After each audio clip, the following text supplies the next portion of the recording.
Mga kadiskarte, isang kabady natin ang sumabit sa wire. Halos bumagsak na yung poste. Yan ang isa sa delikado rin sa trabaho natin yung mga mabababang wire. Tapos syempre nakalundo yung wire, tumama sa truck natin, sasabihin kasalanan natin.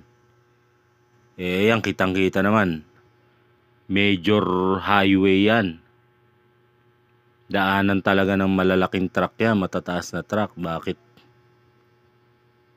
ganyan, no? Kawawa naman si body natin yan. Abala, gastos din yan syempre.